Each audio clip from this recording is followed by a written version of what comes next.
Welcome back, everybody. I think Zoom speaks too much, but we're getting used to maneuvering around it. And it's a wonderful, wonderful way which has kept us connected for over a year. We're all getting a bit excited because we know we were going to meet again in person very soon. We see it, we know it, and we are looking forward to the wonderful time when that happens. Well, it's my turn today, and it's understanding the power of the month. And the colour is gold, and I know we saw during the week some of Jenny Louise's wonderful mandalas. Maybe next week we might be able to feature some on the screen. So, understanding. It's been a long, hard road for me for understanding, I can tell you, and there's always the road ahead, isn't there? There's always another step in understanding. And the dictionary reveals the words wisdom, understanding, knowledge, and intelligence are very closely related. From the Bible, the Hebrew Scriptures, Proverbs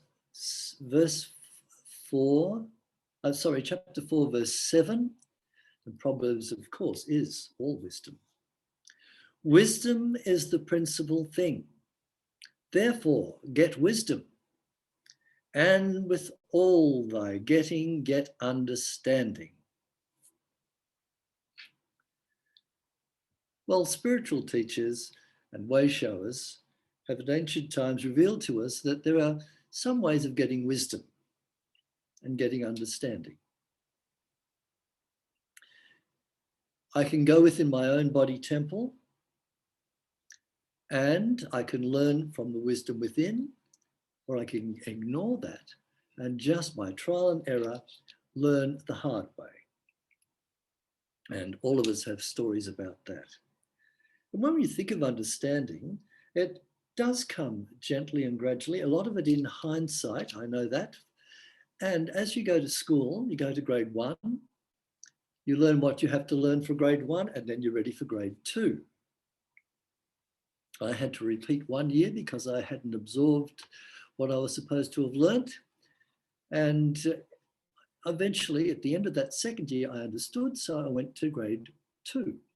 And on it goes and on it goes.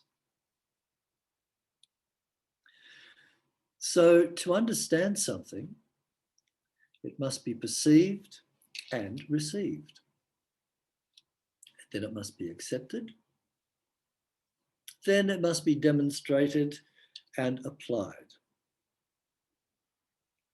And even if we think we've understood it, sometimes we realize that, yes, you've understood something to a certain degree, but there's more to it. And Charles Fillmore, who's famous for his sayings, I resolve the right to change my mind. And how often have we done that? Charles also goes on to say, intellectual understanding comes first in our soul's development, then a deeper understanding of the principles follow. There is in humankind a knowing capacity, transcending our intellectual knowledge. And we'll be playing a song after the message about that. When we discover this flow of thought, which seems to come independently of us, here we go, it's called that still small voice, or however it appeals to you. It'll come in a way you understand. When this happens, we can give thanks that we are making progress and know that it is a sign of our heart center, our feeling center is opening up.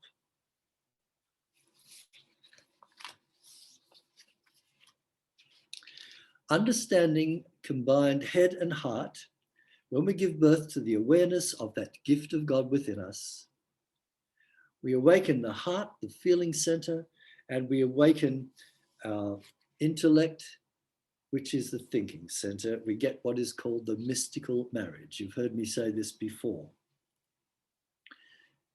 In Matthew chapter 6, verse 22, The light of the body is the eye. If therefore thine eye shall be single, thy whole body shall be full of light, of spirit. Light is spirit. Some may see it as light. Now, the position of the body, of the power of understanding, is in the front of the brain. And Yogananda calls this the Christ consciousness center between the eyes, the secret door to divinity. It's always there, but we're always too busy sometimes to contact it. But we will. To reach this understanding, we begin by going within our body temple in what is called the silence. Here we wait for that wisdom to illuminate our conscious awareness. We use our understanding not in letting the intellect outer to reason away what we have received from within our intuition. Understanding gained this way is to be put to test in our daily life. And how often have we been doing something and something inside us says, don't do that. Go another way. Leave that for now. And I've had many a time where I've been carting things down my stairway here. I had about 10 books. And I thought, just be careful in case you trip. The books are going to spill. And I thought, oh, no, they won't. And of course, I got halfway down the steps and I slipped on the step and the books went all over. I didn't listen, did I? I could have made a couple of trips. No, that would be too much. I did it my way, and I learnt in hindsight to listen to that voice. There are other times too. Someone gave me something very special, a very special spiritual tape. It's by a chap, an Australian chap called Leonard Jacobson, who no one knows him here, but he's very big in the States, and he's written a beautiful book called Words from Silence, which fits today. And I had this tape in my car. I went to the newsagents, got a couple of things. I had the tape with me, and I put the tape on the counter when I went to pay. And halfway back home, I realized I didn't have the tape. And this was a very, very special tape for someone. And I thought, oh my goodness. So I quickly went back and got it. Something inside me alerted me to the fact that I didn't have that tape. I was saved that day. But we've got to put it into practice. It's the Unity Fifth principle. Knowing and understanding the laws of life called truth are not enough. We must live the truth that we know. Now, I've been finding our meditation practices, the classes have been wonderful. In these classes, we discuss subjects like meditation, contemplation, affirmative prayer, and the silence. Meditation is the gateway to the silence. And one form of meditation is the gentle process of concentrating on a word or a spiritual truth. I used one in meditation. God is, I am. One of my favorites when I first got into all this stuff was Om Mani Padme Hum. And it's fun looking back because we all used to say it so seriously, but it was great. A whole room full of people singing Om Mani Padme Hum, Om Mani Padme Hum, Om Mani Padme Hum. And funny enough, I still use it from time to time, I have to admit. But that's just a tool to get into the silence.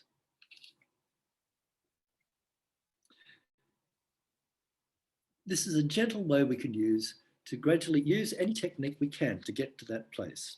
And we know it's not easy trying to clear our mind of those thoughts, because thinking is what the mind does. It's what it's supposed to do. And how many of us are thinking of what's going to happen when we finish the service? Am I going to lunch? Am I going to read this book later on this afternoon? It's not easy to stop these thoughts, but we do. We use these other tools. I mentioned mantras. We could use a candle. We can use incense and music, anything to settle us down, to create that sense of reverence in us. Because if we don't have that reverence, that awe for spirit, it's not a good approach to start. When we do, we allow our thoughts to come and go, and we use that centering mantra to come back to that. We might take a few times to do that until we get to that point. Now, here's this week's funny story. The silence is actually a state of non-awareness. Non-awareness. So how do you know if you're in it? Well, we become more aware of spiritual truth after having been in the silence. And we gain realization that the impetus for the still small voice and the spiritual truth arise from the silence, and they worked out during the day. Many a times we think, okay, where did that come from? So it's one of those things. Have few people been in the silence? I'm looking around here today and I reckon you have. One of the most powerful times for me is 20 years ago when I had a big life-changing situation.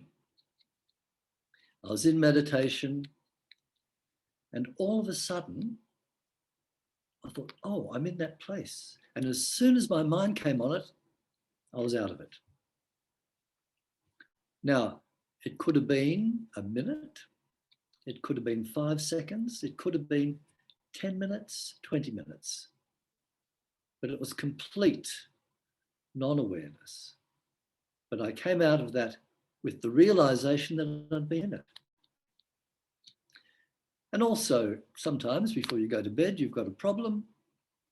You think about that problem and you go asleep thinking about it.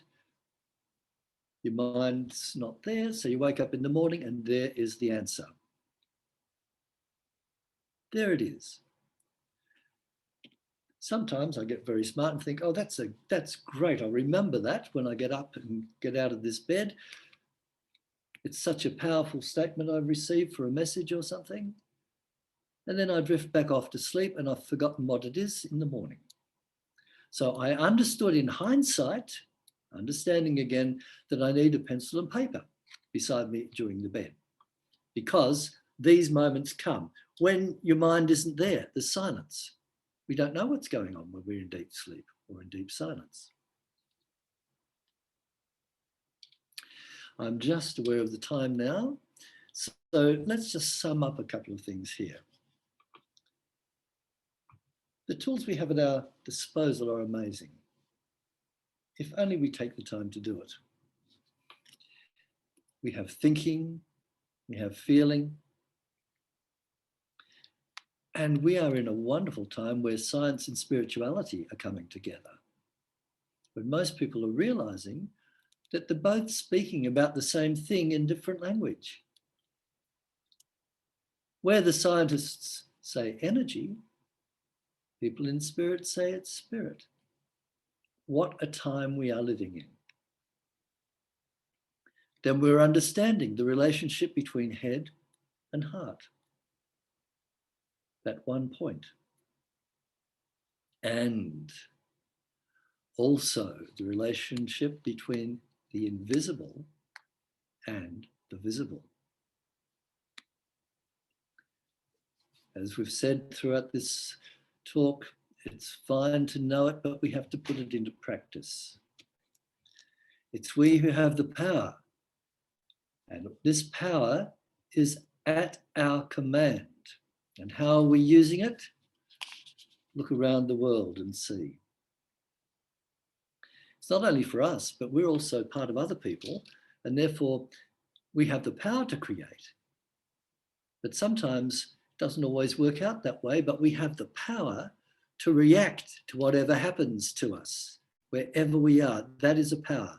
Look at Mandela Nelson when he came out Nelson Mandela coming out of prison, he'd been in there for years. He could have been very, very bitter, but he chose to use his power to move on and forgive. Now, it takes great discipline for most of us with the world distractions that we need to take time to listen to that higher self.